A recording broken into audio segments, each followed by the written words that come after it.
right. If you guys are paying attention to the news, there was no red wave in the midterm elections. They're still counting, ballots, obviously. We don't know if the Democrats will retain the House or the Senate. It's not really looking great, but there are paths for the Democrats to do both. Some of them are pretty slim margins, though. I'm not betting on them personally. But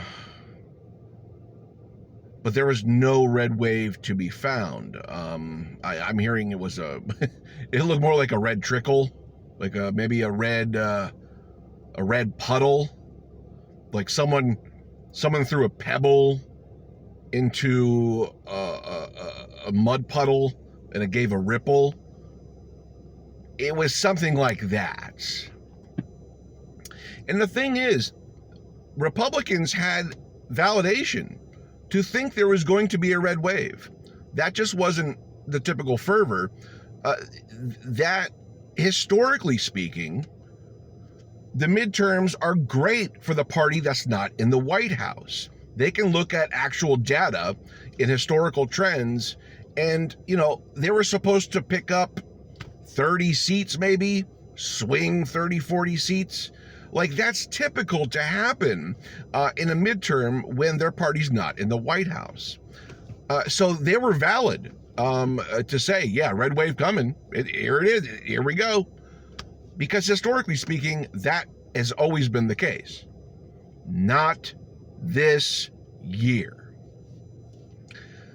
If they do get the House back or the Senate back, it will be about like 1 to 4 seats maybe, when historically speaking, it should be by 24, 36, even above that. I think Obama lost like 50 some seats in 2010. Like these swings are very, very prominent in the historical record, right? So none of that happened. There was a stop to all of that. And like I said, they're still counting ballots, but if they even do get the House or the Senate, it's going to be by squeaking through the door, by 1 plus 3 seats maybe, which will still give them the majority and a lot of powers that they probably don't deserve right now. But if you're a GOP political forecaster, you're probably losing your mind, as a lot of people are losing their minds over this, and they should be, because it should be a wake-up call that this is not going to go the way they think it's going to go. Trumpism is fatal to the GOP. It's a cancer that's going to eat itself. So they're going to have to process this going forward. And there has to be a genuine introspection, a genuine self-evaluation within the GOP, from my friends, from my family, from the whole party. The whole party has to have this moment and ask themselves, am I the extremist here? Now, will that ever happen? I don't know. It's going to be forced, though. Something's going to be forced for them to ask questions. I don't know if it'll ever happen, but they have to be like, wow, maybe we're the extremists, guys.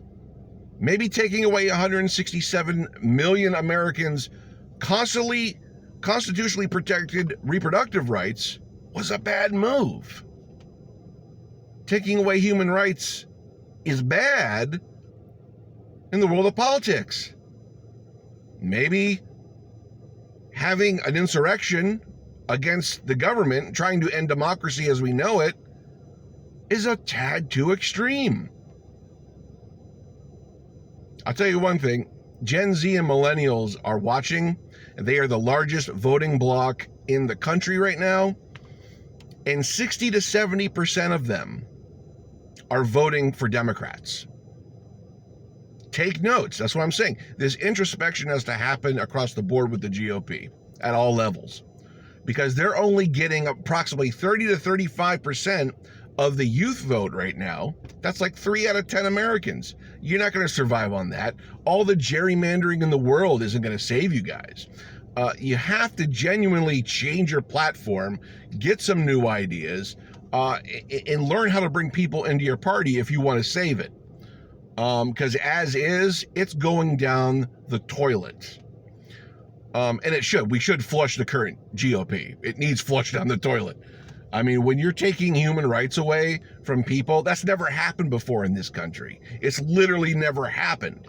Like, they're starting to take away human rights from Americans, and it's not going to end there. That's just the beginning.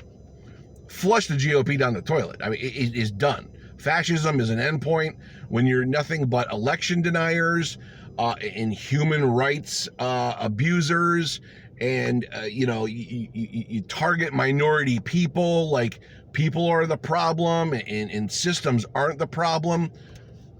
You're at an endpoint, okay? And flush it or change it. Maybe you can salvage it. I don't know.